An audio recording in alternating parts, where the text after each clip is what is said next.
Hindi ka ba nagugulat? Sa dami ng populasyon ng Bignay, sa dami ng populasyon ng Valenzuela, sa dami ng populasyon ng buong Pilipinas at ng buong mundo, isa ka sa kakaunti na pinili ng Diyos. Naniniwala po ba kayo pinili kayo ng Diyos? Mga kapatid, dapat ma-realize po natin ito because He has a purpose. Meron po siyang purpose. Ang dami nangyari sa buhay natin pero nandito tayo. Amen? Nandito tayo. Tumutuloy tayo. So si Esther, sino makapagsasabi? Isang orphan, isang alila. Hindi kinagisnan ng kanyang mga magulang, pero naging reyna. Sino makapagsasabi na, ikaw ngayon ay nakaposisyon, maaaring ikaw ay nasa isang company, no? Ikaw ay nasa isang organization, no? O maaaring connected ka sa government. You might be elected or appointed. No? You have your appointment, nanumpa ka, elected ka man o appointed, mga kapatid, God has a purpose. Ikaw man ay nasa iyong tahanan. Ikaw ay nanay, tatay. May mahalaga kang papapilan. You are in that position because He has a purpose. Pinosisyon ka dyan dahil gusto ng Diyos na maipatupad, maisakatuparan ang layunin niya sa buhay mo. So hindi aksidente na nandiyan ka ngayon sa iyong kinaroroonan. Hindi aksidente na yung ating mga kababayan ay napalipat dito sa nilapit ng Diyos dito sa church at nandito sila. Dumami po ang tao sa Bignay. Na noon ay parang pagkagat ng dilim, wala ka nang makikitang tao. Wala na rin sasakyan. Ang hirap sumakay. Wala kang masasakyan pagkagat ng dilim, kinakailangan pagpunta, gusto mo pumunta somewhere sa Mikawayan o doon, Marilao, no? So kinakailangan maglakad ka. O di kaya, may sasakyan na madaanan ka at maisakay ka, well and good. Oh, blessing yon, mga kapatid. Pero ngayon, mga kapatid, dito po sa Bignay, sino nakapagsasabi noong mga panahong yon na ganito ang mangyayari? Mga kapatid. At ang mga tao po ngayon, nilapit po ng Diyos. At maring isa ka sa narito ngayon na dati wala ka rito. Pero nandito ka ngayon, mga kapatid. Somewhat may narinig ka. Sa cell group, saan man, sa campus, o nabasa mo, nakita mo sa page, sa Facebook, o may nag-send sa'yo ng invitation. Ngayon, nakarating ka dito ngayon. Alam mo, ang Diyos may layunin sa buhay mo. Hallelujah. At mahalagang maunawaan natin, tuklasin natin. Just like Esther, na dating si Hadassah. Esther chapter 4 verse 14, for even if you are completely silent at this time, relief and deliverance shall arise to the Jews from another place. But you in your father's house shall be destroyed. And who knows whether you have come to such a royal position for such a time as this. Yun po. Yung bandang huli. Such a royal position. Queen. Being a queen. For such a time as this.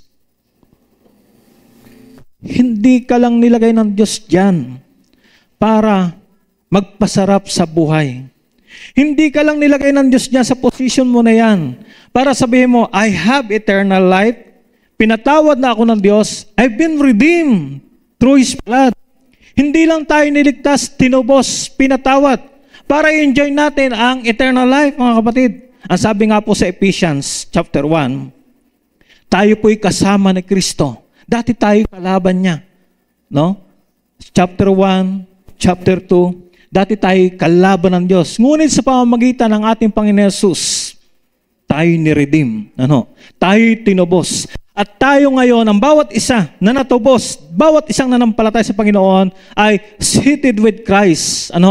Kasama ni Kristo, nakaluklok. That's our position. Nakaluklok sa sangkalangitan, mga kapatid. Tayo kasamang nakaluklok ni Kristo sa sangkalangitan. That's our position, mga kapatid. So sasabihin mo, Pastor, wala akong position, wala akong title, wala akong ranggo dito sa mundo. Wala naman ordinaryong Yes, maaari ganon. Dito sa mundong ito, maaring karamihan sa atin, walang posisyon, walang ranggo. No? Walang title, maaari. But in Christ, our position ay tayo ay nakaluklok kasama niya in the heavenlies, sa sangkalangitan. Pag binasa po nyo ang Book of Ephesians, 6 lang pong kapitulo yan. Subukan po niyang basahin. Napakaganda po. Simula sa chapter 1 hanggang sa 6. Ang ating pong katatayuan, tayo po'y kasama ni Kristo. Bawat isang na-redeem, kasama ni Kristong nakaluklok doon sa sangkalangitan. Wow, grabe. Mga kapatid. So sasabihin mo, Pastor, hindi naman ako naging katulad ni Hadasa, ni Esther na naging reyna. Wala lang ako, ordinaryong tao lang. Maaari, ganun nga. Pero huwag mong kalimutan na dahil ikaw ay natubos ng Panginoon, ang position mo ngayon, ang kalalagayan mo ngayon, you are seated with Christ in the heavenlies. Sa sangkalangitan. Hallelujah. At lahat ng ipinangako niya sa kanyang kamatayan sa cross, ikaw ay recipient. Ikaw ay makatatanggap nito. So, saan man po tayo naroon ngayon? Ano po ang ating kalalagayan katatayon sa buhay dito sa lupa? Pinosisyon po tayo ng Diyos for a purpose. For a purpose. So si Esther po, hindi lang siya naging reyna para magpasarap, magpa-beauty, no? Para maging powerful, na kung ano-ano lang ihilingin sa hari. Hindi po. May layunin po ang Diyos. May layunin po ang Diyos. For such a time as this. Kasi alam nyo, kung saan tayo naroon ngayon, dito sa lupa ha, kung saan tayo naroon ngayon, maring sa workplace, maring sa community, sa government, saan man, hindi po tayo pangmatagalan. Hindi po tayo permanente po doon. Temporary lang po tayo dito. Hindi po forever na nandun kayo. Dumadaan lang po kayo doon. Halimbawa, estudyante, dumadaan ka lang sa school na yan. Dumadaan ka lang. Hindi ka forever dyan, mga kapatid. So, dumaan si Esther, doon sa posisyon na yon, may layunin ng Diyos. Wow. May layunin siya. At ang bawat katulad ni Esther ay nangangailangan ng Mordecai. Sino ba itong si Mordecai? Si Mordecai, alam natin, siya naging guardian ni Esther. Siya yung nag-train, nag-discipline mula pagkabata ni Esther. Dahil hindi nga niya kinagis na magulang niya eh. Siya yung nagturo, nag-train, nagdisiplina kay Esther. No? Siya yung nagturo ng dapat kainin ni Esther. Huwag kang kumain ng hotdog, sabi ni Mordecai. Huwag kang kumain ng ganito, malakas ang maraming kolesterol. Huwag kang kumain ng ganito, maraming fats. Huwag kang kumain ng ganito, kainin mo gulay, prutas. Itong mga healthy foods, itong kainin mo. Huwag kang kumain ng junk food, no? Huwag kang kumain yan. Huwag kang kumain yan. So, naihanda po ni Mordecai si Esther. Mapipili po ba ng hari si Esther kung hindi siya fit? Kung hindi siya qualified? So, si Mordecai, hindi basta-basta ang ginampanan niya. Alam nyo, masyado silang particular sa food. Like in the days of Daniel, naalala po nyo? Ang hari, pag pumili yan, naku, titingnan pong lahat niyan, mga kapatid. Titingnan po niyan lahat. At wala po itong yung parang pinalitan ng ilong o pinagandang hugis ng lips o mata. Wala pong ganon, no? Wala pong ganon. Hindi po ginanon si Esther, mga kapatid. So may discipline. Kaya si Mordecai, bawat isa, nangangailangan po ng Mordecai. Nangangailangan po ng guardian. Nangangailangan po ng mentor. Ano? Para mapulfill po natin, matupad po yung layunin ng Diyos, nangangailangan po ang bawat isa ng mentor, ng Mordecai. Especially po kung nagpapasimula tayo. Halimbawa, nagpasimula ka pa lang magsimula doon sa trabaho sa company na yon. Magpapasimula ka lang papasok pa doon sa organization na yon. Magpapasimula kang papasok sa paaralan na yon. Ikaw ay nagpapasimulang bago ka lang na lumipat ng tirahan sa sitio na yon, sa barangay na. So, nangangailangan ka ng someone na magsasabi siya, alam mo, dito sa ating lugar na ito, ganito, ganyan. I-orient ka. Nangangailangan ka ng someone na bihasa na sa larangang yon. Nangangailangan ka ng isa na may karanasan na sa pagpapatakbo doon sa pinasok mo. Mga kapatid, ito may business o ito may politics, mga kapatid. So, kailangan po natin ng katulad ni Mordecai. Kung si Esther, nangailangan siya ng Mordecai, tayo rin.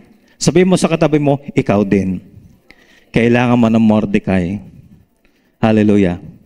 Kaya nga po tayo ngayon, mayroong discipline, spiritual discipline, meron tayong equipping and training. Walang humpay. Bakit? Kailangan po natin ng Mordecai. Kaya meron training, equipping, meron pong spiritual discipline. Bakit nag-a-under ko tayo nito? Kailangan po kasi natin ng Mordecai, mga kapatid. Si Mordecai, sabi po sa Esther chapter 2 verse 7 and 20, siya po talaga yung nagpalaki kay Hadasa, sabi diyan. Kung ano mang iniuutos ni Mordecai, yun po mahalaga. Mahalaga sa mentee. Kung ano mang iniuutos ng mentor niya, ay sinusunod po. When it comes to the food, ano man dapat kainin, kung ano dapat iwasan, yung discipline. Discipline. Yan po. So si Esther po, hindi pa man po siya reyna, siya po'y nakikinig na sumusunod na kay Mordecai. At nung maging reyna na po siya, nakaposisyon na po siya, nakinig din po siya.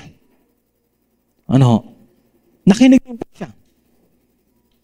Kasi delikado na po yung lagay ng kanilang mga kababayan. Papatayin po. Uubusin po mga Hudyo.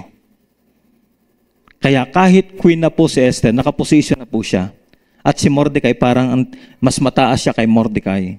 Nandun pa rin po ang pakikinig ni Esther. Yung binasa natin kanina. Verse 14 sa opening verse po natin. For such a time as this. Nilagay ka ng Diyos dyan. So, gawin mo ang pinagagawa ng Panginoon. Fulfilling the purpose God has for you. Gawin mo. So, kailangan po natin ng mga katulad ni Mordecai. Bawat ulila ay nangangailangan ng guardian. Parent, guardian. Malamang marami po dito nangungulila. Ang iba, nangungulila, hindi naman na walang magulang, pero walang panahon ang magulang nila sa kanila. So, bawat ulila ay nangangailangan ng kakalinga. Kakailangan ng parent, ng guardian, ng tatay yung mga magulang nila. Every child needs a tutor. Sino dito nagpapa-tutor? O, di ba? Uso na po yan. Hallelujah. Ang tutor po ni Hadasa, ni Esther, si Mordecai, nung bata pa siya. Yung talaga nagtuturo sa kanya. Every teenager needs a teacher. Mga teenager, kailangan nyo teacher. Mga junior high, senior high dyan. Di ba? Okay? So, it's more on the teacher. Listen up. Makinig ng maigi sa teacher habang kayo high school, junior high, senior high. Dahil pagdating nyo ng kolehiyo, it's more on you. Huwag na kayo masyadong aasa sa inyong profesor. Kaya pag high school kayo, talagang yung teacher nandyan. Grabe ang pagtuturo ng teacher. Hindi basta-basta, mahirap magturo. Mahirap talaga yan. Kasi it's more on the teacher. Piniprepare kayo. Ngayon, pag ikaw bulakbol ka, hindi ka masyado pagdating mo ng kolehiyo, wala. Nahihirapan ka na gawin ang bahagi mo. Dahil nung high school ka, bilang teenager, na kailangan mo ng teacher, hindi ka nakikinig. Bawat makasalanan, nangangailangan ng seeker. Kaya nga dito, nag-i-invite po. Kasi yung bawat isa na napalayo sa Diyos, kailangan niya ng seeker. Bawat isa na nampalataya, nangangailangan ng shepherd. Every member needs a minister. Every minister needs a mentor. Kahit minister na po, kailangan pa rin po ng mentor. Every Joshua, nangangailangan ng Moises.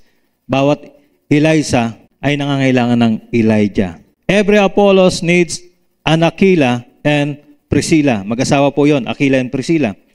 Every Mark, si John Mark, nangangailangan ng Pedro.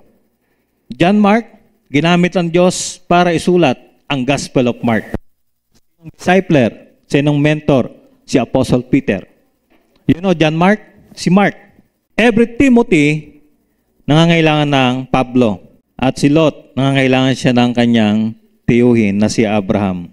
Bawat cell member needs cell leader. Amen. Hallelujah. So bawat sa atin, tayo nangangailangan to fulfill para po may sakatuparan, maabot natin yung layunin na hindi pwedeng ikaw mag-isa lang. No man is an island. Hindi ka pwedeng mag-isa lang. Kaya ko ito. Ako ang top 1 sa klase. Ako ang valedictorian. Ako ang summa cum laude. Hindi. Hindi mo kakayanin na mag-isa lang. Mga kapatid, kailangan mo ang someone. Ano? Kailangan mo ng makakaagapay. Mga kapatid. Kasi darating ang panahon, kailangan mo ng tulong. Kailangan natin ng tulong, mga kapatid. So, bawat Esther ay nangangailangan ng Mordecai. Kaya dapat i-take po natin great opportunity na tayo po ay merong Mordecai. Meron pong nagdi-disciple sa atin, meron pong nag-guide sa atin, meron pong nagme-mentor sa atin, meron pong nangangalaga sa atin. Great opportunity po yan. In fulfilling yung purpose po ng Diyos sa atin. Kasi, kapag tayo po ay nagpasimula ng ating gagawin, hindi pa naman natin master yan. So, we need someone na tutulungan po tayo dyan sa larangang yan. Lahat po. Especially kapag kayo po ay nagpapasimula. Nagpapasimula ka pa lang tumugtog para sa Panginoon. Umawit para sa Panginoon. So, meron kang kailangan na tutulungan ka. Paano ba? Paano ba mag-improve? Paano ba mag-excel sa iba't ibang larangan? So, kailangan po natin ng mentor. At pangalawa, mga kapatid, pinosisyon tayo ng Diyos for such a time as this, for His purpose. Kailangan po nating maging grateful in obeying yung pong ating mentor, yung ating Mordecai.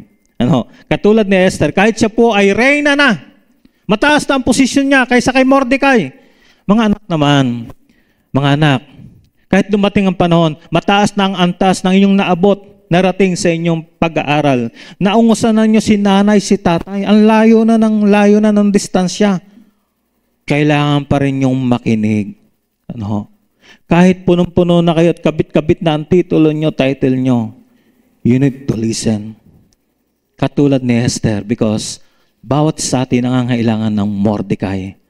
Ano man yung marating nating tugatog ng tagumpay, yung position na yung makamta natin, marating man natin yan.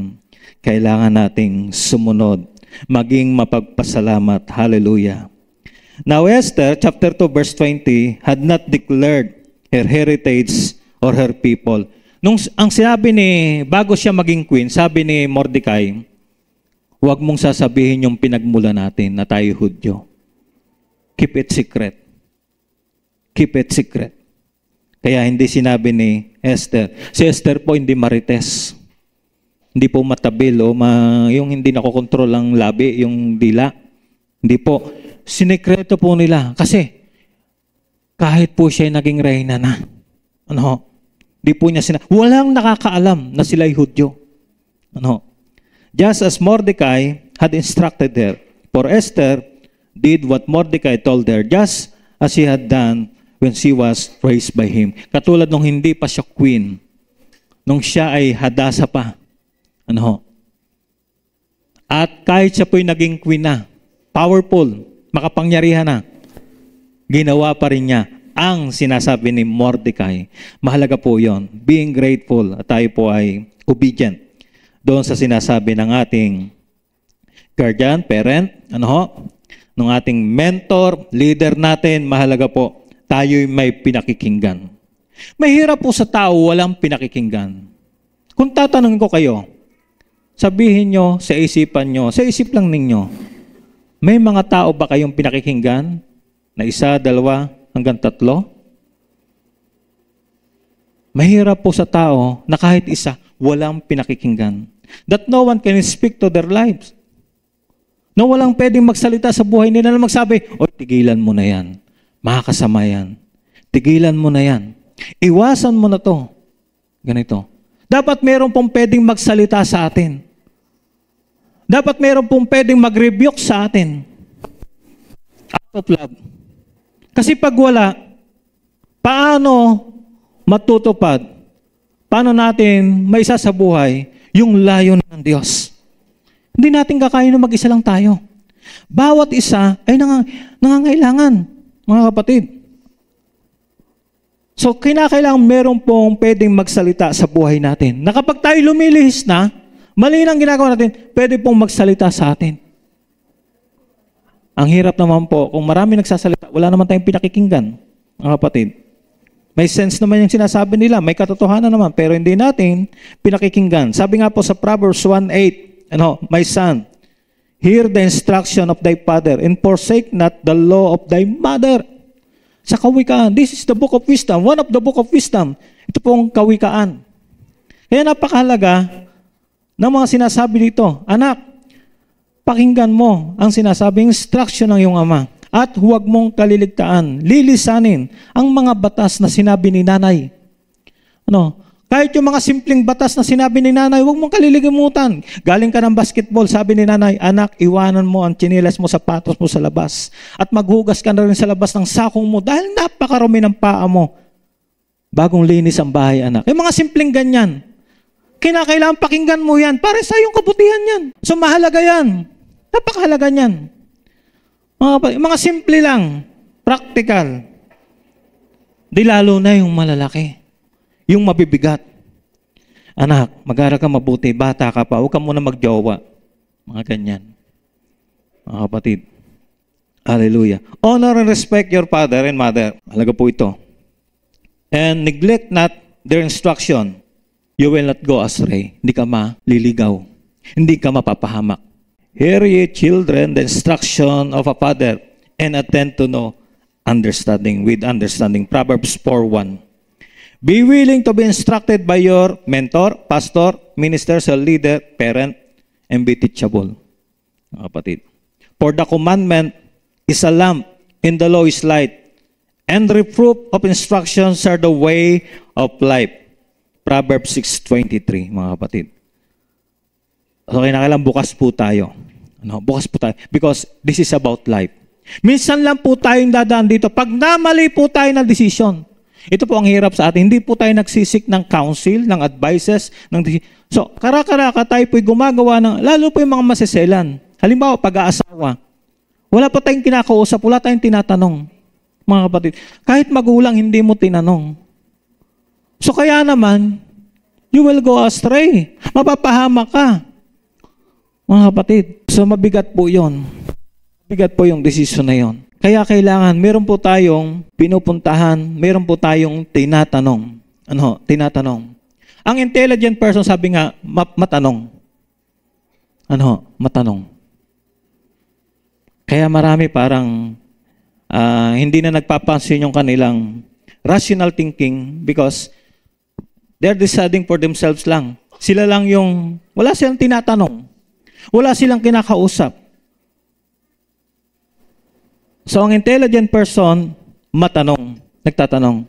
Di ba, nung estudyante tayo, nung estudyante ako, kailan di ako magtatanong para sabihin nila, matalino ako. Alam ko lahat. No? Alam ko lahat. Kaya kahit di ko alam, di ako nagtatanong eh. Mali pala. Kaya may mga hindi ako natutunan sa subject na yon. Bakit? Hindi kasi ako nagtatanong. May iba talaga, grabe yung teacher, hinahabol hanggang doon sa kantin, hanggang doon sa pagbe-break, hanggang halos pati pag-CR, hahabol yung student. Wag naman, wag ka nang pumasok sa CR. Habang kumakain yung teacher, ang professor, tanong ng tanong estudyante. Grabe, ang dami niya natututunan. Mahalaga pala yung matanong. Mahalaga po pala. So, isang sinyalis, isang palatandaan ng isang tayo intelihente kapag siya ay nagtatanong. Gusto ba niyo maging intelligent? Mga kapatid, pag nag-cell group kayo, kailangan huwag kayong mananahimik. Dapat nag-share kayo. Nagtatanong din kayo. Amen? Mga kapatid? Hallelujah. Pag hindi mo maintindihan, hindi masagot yung tanong mo, magtanong ka rin kay Lord. Meron naman sa Bible eh. Nagtanong kay Lord yung mga tao eh. Lord, bakit? Yes, si Job. Si Job, grabe. Yung usapan nila ng Diyos, ang dami niyang tanong. Dami niyang tanong. Siyempre, mga pangyayari sa buhay, magtanong ka kay Lord. Okay lang magtanong. Yes, okay lang magtanong. Actually, si Jesus maraming tanong. Mababasa natin sa Bible. Nagtanong din ang Panginoon. Tinuruan tayo ng Panginoon sa pamamagitan ng pagtatanong niya. Number 3 and last, mga kapatid. Nakaposisyon po tayo for a purpose. And in order to fulfill the purpose, just like Esther, kailangan po natin ng Mordecai. Mordecai in the sense that concerned po tayo as a member of his body. bilang membro kasama sa katawan. Part of the body of Christ. Bilang siya, katulad nila, mga Hudyo sila. Hindi naman iniisip lang ng dalawa na yun ay silang dalawa. Iniisip din nila yung kanilang mga kababayan. Mga kapatid, concerned po sila. Iniisip din nila yung katatayuan ng hari. Katulad po itong pangyayari dito. Sa Esther chapter 2 verse 21. Sa panahong yon, habang si Mordecai ay nakaupo sa tarangkahan ng hari, dalawa sa mga opisyal ng hari na sina Bigtan at Teres na nagbabantay sa daanan ng pintuan ay naggalit at naghanap ng paraan para gumawa ng masama kay Haring Aswero. So, may pagtatangka po. Ibig sabihin, parang may namumuong code data sa baba. Dahil kay Haman. Kay Haman, remember Haman? So, may mga opisyalis po ang hari na somewhat may plano po silang patayin ang hari. So, nung malaman po ni Mordecai yun, ibig sabihin, hindi po pwedeng ipagkibit-balikat. Aba, kailangan concerned ka. You're part. Ano man ang mangyari, ay lalo na pag napatay yung hari, ano mangyari sa inyo? Now, ano po ang response ni Mordecai? 22. Nang mapag-alaman ni Mordecai ang bagay na ito, sinabihan niya si Reyna Esther at kausapin ni Esther ang hari sa ngalay ng Mordecai. So dahil queen siya, may direct access. Si Mordecai walang direct access sa hari. Hindi ka basta-basta makakalapit sa hari. Purihin nga ang Diyos dahil tayo, direct access natin sa Diyos. Pwede tayong anytime lumapit sa Kanya. Pero alam nyo, sa mga kingdom, sa lupa, ang protocol, hari, tapos hindi ka pwedeng karak-karak sa mga kalapit sa Kanya. Pero si Esther dahil queen, ipinosisyon po siya ng Diyos for a purpose. Siya ang direktang pwedeng may sabihin sa hari dahil siya reyna. Hallelujah. Kaya si Mordecai, sinabi niya kay Esther, may pagtatangka, may namumuong masamang balak upang patayin ang hari. Ang ulat ay siniyasat. Nakarating po sa hari. Siniyasat. At napatunayan, kaya binitay ang dalawang lalaki sa bitayan. Isinulat ang pangyayaring ito sa aklat ng mga alaala, Chronicles, sa presensya ng hari. So hindi po nagtagumpay ang balak dahil nasabi po agad sa hari na may nagtatangkang patayin siya. Sa halip, ang napatay yung dalawang opisyal. Opo, mga kapatid. Paano kung nanahimik si Mordecai? At paano kung si Mordecai, ginawa niya ang bahagi niya, sinabi niya kay Esther, tapos si Esther, ay, hayaan mo sila. Hayaan mo lang, patayin nila ang hari. Para pag napatay ang hari, mag-asawa ako ng bago. O, di nandito pa rin ako. Grabe, no? Pwedeng ganun eh. Huwag mong pakialaman yan. Pwede sabihin ni Esther, huwag tayong makialam dyan. Hayaan mo, patayin niya ang hari. Sawa na rin ako doon sa hari. Gusto ko bagong hari. Pwedeng ganun eh. Gusto ko bagong asawa. Ha? Kapatid, marami na nangyayari sa company nyo. Marami ng kabulastagan nangyayari sa paaralan nyo, pero wala kang sinasabi, Kristiyano ka ba? You don't speak up. Marami na nangyayari sa loob ng pamilya no na may mga kasalanan na nagaganap, wala kang ginagawa. Ay kung ikaw ang nanay, ikaw pantatay, maa-attempt mo ba, makakayanan ba ng budhi mo na may nangyayaring kasalanan sa loob ng bahay? Wala kang gagawin? Lord have mercy, because God will judge us. May makikita po tayo dito mga talata. Mabigat po ito. Pangyayari po, kahit po sa loob mismo ng house of God, na nagkipit balikat lamang yung may alam. Kaya dumating po ang judgment ng Diyos. Dito po sa 1 Corinthians 1:11, pinagsabihan po, may nag-report kay Pablo. Alam ba niyo ang Corinthian church, sagana sa speaking in tongue, sa gift. Pero alam ba niyo ang Corinthian church, ang dami rin pong mga negative sa kanila eh. May faction, may alitan, katulad po sa 1 Corinthians 1:11. May nagsabi kay Pablo si Chloe. Concerned si Chloe bilang membro ng Corinthian church. Sinabi kay Paul na mayroong alitan na nangyayari sa Corinthian church. So praise God for the life of Chloe. Ipinarating kay Pablo. Hindi naman yung sip-sip, pagiging sip-sip. Mali yung ating kaisipan na sip-sip ka, ganyan, mabansag ka. Hindi po. At doon po sa 1 Corinthians 5:1, may nakarating kay Pablo, ni-report ng member ng Corinthian Church. May nangyayaring immoralidad, kalaswaan na nangyayari. So dinil po yun ni Paul. Ngayon kung wala pong concern, may nangyayari na palang gano'n, wala nagsasabi, mga kapatid. Paano na yan? Lalamunin ng karumihan ang body of Christ. Huli na nung malaman natin, mga kapatid, isang perma na lang pala ng butiki ang hinihintay para tuluyang bumagsak, mawasak ang gawain ng Diyos. Ang cell group na ni-handle mo, kasi nga walang nagmamalasakit. Kailangan magmamalasakit tayo sa isa't isa. Okay po ba yun? Hindi naman para i-judge, ilugmok kung sino man, yung nakakagawa ng kamalian. Pero para tulungan, hindi tuluyang malugmok, mapahamak, sagipin natin. Magkaroon tayo ng concern. Si Mordecai, malaki kasi ang magiging kapalit kapag nagtagumpay yung balak. Pag napatay ang hari, nako, matindi po yun, mga kapatid. So, ipinosisyon ka ng Diyos dyan sa lugar na yan. Nandiyan ka sa cell group na yan, family na yan, sa company na yan, sa eskwelahan na yan, sa local government, pinosisyon ka ng Diyos. You are being elected, appointed, o ano pa man, somewhat ikaw ay naging bahagi. So, may layunin ng Diyos. We will not be silent. We cannot be silent. Hindi pwedeng manahimik. Hindi. Kinakailangan may gagawin tayo. Action speaks louder than words. Kinakailangan may ginagawa ang isang mananampalataya. Hallelujah. 1 Samuel 2:22 hanggang 24-27, ito na po pangyayari. Mismo sa house of God. Remember Samuel? Sino po yung ginamit ng Diyos para si Samuel po ay marinig niya na siya tinatawag ng Diyos? May paunawa sa kanya na siya tinatawag ng Diyos. Si Sacerdoting Eli. May edad na po siya. Sabi dito, ngayon napakatanda na ni Eli. Mas matanda kay sa akin, sigurado. Narinig niya ang lahat ng ginagawa ng kanyang mga anak na lalaki sa buong Israel. Kasi sinabi pa rin po sa ibang salin, medyo malabo na ang kanyang paningin. So, ito'y dahil sa katandaan.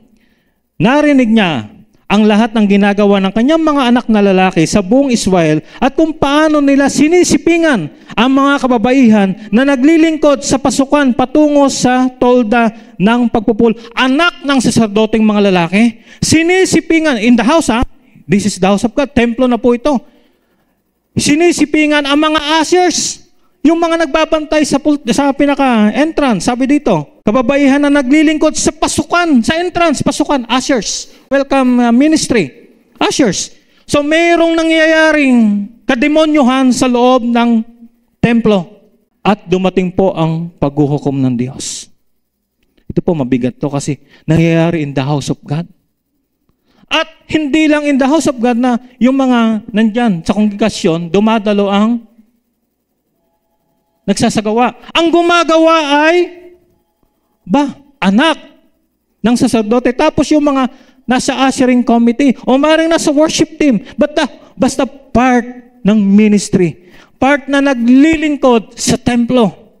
Mga kababaihan na tumatanggap doon sa pasukan. Nag-aabang. Diba meron tayo dyan, nakatayo dyan, nandun sa labas. Diba? So they are part of the team, mga kapatid.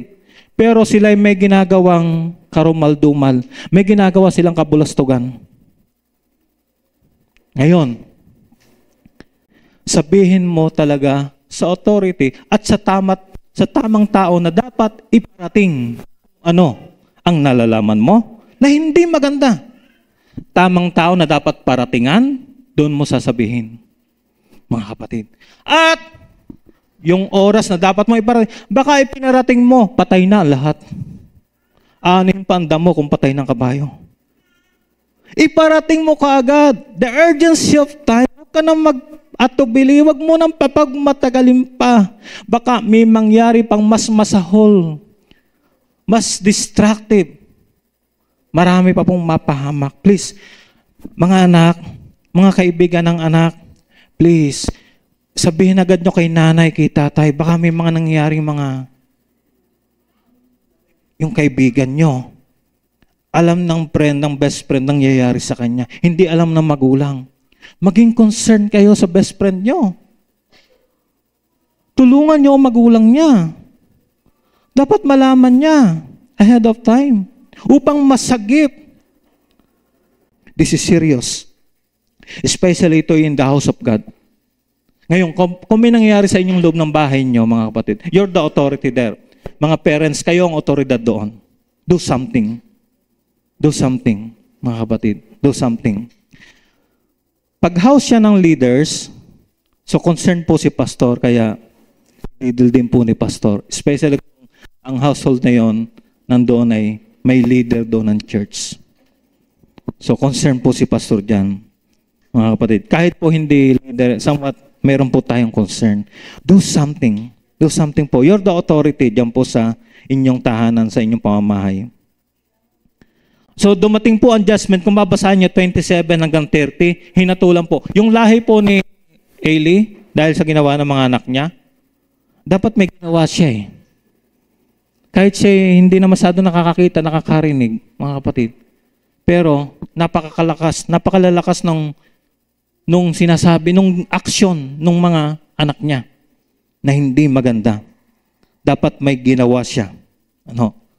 Pero ang judgment dumating dahil wala siyang ginawa. Kaya yung lahi niya naputol po. Hindi na po naging saserdote. Hindi na po naging tagapaglingkod sa templo. Dahil doon sa ginawa. Yun po ang judgment ng Diyos. Hinatulan po sila ng Diyos. Romans 1:32. Naunawa nila ang mga tuntunin ng Diyos na mga gumagawa ng ganoong mga bagay ay karapat-dapat sa kamatayan. Ngunit hindi lamang nila ginagawa ang mga ganitong bagay. Sumasang-ayon din sila sa iba na gumagawa nito. Kung babasahin po niyo yung bandang huli na po yung verse 32, yung mga naunang talata po sa Roma chapter 1, yung pong iba't iba mga kasalanan. Basahin na lang po niyo sa bahay. Yung buong Roma 1, chapter 1, beginning verse 1 hanggang 31, para maunawaan po niyo sa ito. Magre-result sa kamatayan kasi hahatulan po talaga yung mga gawain na yon. Ephesians 5:11, huwag makibahagi sa mga walang kabuluhang gawain ng kadiliman. Sa halip, ihayag yon. O huwag po tayong makibahagi sa gawain ng mga kadiliman. Sa halip, ihayag yon. So marami pong mga gawain sa mundong ito. Gawain walang kabuluhan. Gawain ng kadiliman. Sabi po natin last Sunday, we are in this world, but we do not belong to this world. Hindi po tayo para dito. Kaya huwag kang makibahagi sa gawaing makamundo. Gawaing walang kabuluhan. Gawain ng kadiliman. Ipapahama ka niyan. Unang Timoteo 5:22, huwag mo kaagad ipatong ang iyong kamay. Si Timoteo po bilang worker, leader. Kanino man, huwag kang makibahagi. Ganon din po ang sabi kay Timoteo. Makibahagi sa mga kasalanan ng ibang tao, panatilihin mong dalisay ang iyong sarili. Lagana po ang kasalanan. Sa mundo. Parang, it's a common thing. Parang, lifestyle na po yung paggawa ng kasalanan. No one cares. No one cares but join me. Join me to care for them. Because Pastor Mon cares. Iba ang ating kapanahunan. Ibang lugar natin. Iba ang panahon ni Esther. Iba ang ating challenges ngayon. Iba ang mga challenges nila. Pero we have the same God. At iisa rin po ang purpose. Hallelujah. Ang layunin ng Diyos sa Kanya. Layunin niya sa bawat sa atin. Iisa lang. And that is to love Him with all of our heart. To obey Him. Love God. Love God. The very foundation. Layunin po ng Diyos kung bakit tayo nilalang. Mga kapatid. To love Him. To obey Him. No? To do His will. Gawin po ang Kanyang kalooban. Upang masagip po, lumawak ang Kanyang paghari. Marami pong mga orphans, marami pong mga ulila, marami pong mga naliligaw, marami pong nawawala. Ang may balik po sa Diyos. At kailangan po dito, concern po tayo. Upang hindi po sila magpatuloy sa paggawa ng kasalanan, hindi sila tuluyang malugmok, mawasak ang buhay nila. Kailangan po dito, may malasakit po tayo. Kailangan po dito yung puso, katulad ng puso ng ating Panginoon. Na tayo po may pagmamalasakit sa kanila. Dahil ayaw po natin, katulad ng Panginoon, ayaw ng Panginoon na may isa na mapahamak, ngunit nais niya na bawat isa ay manumbalik sa Kanya, magsisi, at makatanggap ng buhay na walang hanggan. Kaya nga po si Jesus, tingnan nyo, nialay po niya Kanyang sarili. Tingnan niyo si Jesus. Iniwan niya ang Kanyang posisyon bilang hari ng mga hari, Panginoon ng mga Panginoon sa langit. Ang Kanyang trono, ang pwesto niya, iniwan niya upang tayo'y iposisyon, upang tayo'y italaga for His purpose. Kinakailangang iwanan ng Panginoon ang Kanyang posisyon, ang Kanyang trono, ang Kanyang pwesto, upang tayo may posisyon niya.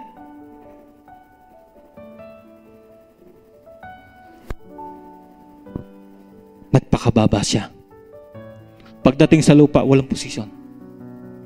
Pinakilala lang niya sarili niya, anak ng tao. Hindi siya tinanggap ng marami.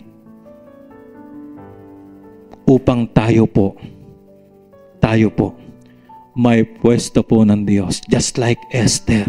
Kaya ka nandyan. Kaya yung mga kabataan na nandito, napansin ko, marami na mga kabataan ngayon. Hindi ko nakilala ang pangalan nila. No? Alam nyo, dito sa church na ito, ang dami na ditong pumasok, dumaan ng mga kabataan. Napakarami na. And I'm praying to the Lord, kahit papaano, naging bahagi ang church na ito upang maipunawa. Ang iba'y sa maikling panahon, ang iba'y medyo mahaba-haba, ang iba'y napakahaba na panahon. Ang mahalaga, nagiging malinaw sa kanila. Because you belong to the Lord. You don't belong to me. You belong to the Lord. We do not belong to this world. You do not belong to me, mga kapatid. We belong to the Lord, mga kapatid. We belong to the Lord. So dumadaan lang po tayo. Ipinoposisyon po tayo ng Diyos. Tinatalaga, nilalagay po niya tayo kung saan tayo naroon ngayon upang matupad po yung layunin niya. Wow, hallelujah. So ulitin ko po, iniwan niya ang Kanyang posisyon, ang Kanyang trono, pwesto sa kalangitan. At pumunta sa lupa, walang posisyon. Wala. Upang ang bawat sa atin na nanumbalik sa Kanya, nanampalataya sa Kanya, ang bawat sa atin na nagsisi, mga kapatid, ang bawat sa atin na nalinis sa Kanyang baldugo, ay ipinosisyon niya. Hallelujah. That's our Lord. Tayo'y kasamang nakaluklok sa sangkalangitan. But remember, that position in the heavenlies sa sangkalangitan, sabi sa Ephesians, as I end, chapter 6, hindi yan exempted sa mga setback. Hindi yan exempted sa mga atake. That position in the heavenlies, heavenly realm, sangkalangitan, na kung saan nandun tayo ngayon, yan ay may mga atake. May mga atake, may Haman. If you need a Mordecai, tiyak, sa panahon natin, may Haman. At may alipores siya upang to attack kung saan tayo pinosisyon ng Diyos in the heavenlies. Kaya nga po, isuot natin, sabi ni Pablo sa mga taga-Epeso, ang buong sandata ng Diyos, because in that heavenlies, doon sa posisyon na yan, tayo po'y nakaluklok kasama ni Kristo.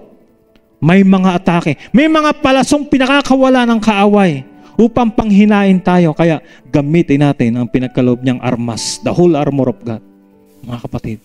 Kaya may tumira po kay Esther. Gusto pong ipapuksa kay Mordecai. May tumira po. But sa katapus-tapusan, alam na natin sino magtatagumpay. Hallelujah, hallelujah, hallelujah. We are more than conquerors. Hallelujah. Through Him who loves us. Sa pamamagitan niya na namatay sa cross, pinagtagumpayan niya ang lahat. At ikaw magtatagumpay ka rin. Hallelujah. Kaya, stand on your feet. Tumayo ka. Magpakatatag ka. Tumayo ka. Hallelujah.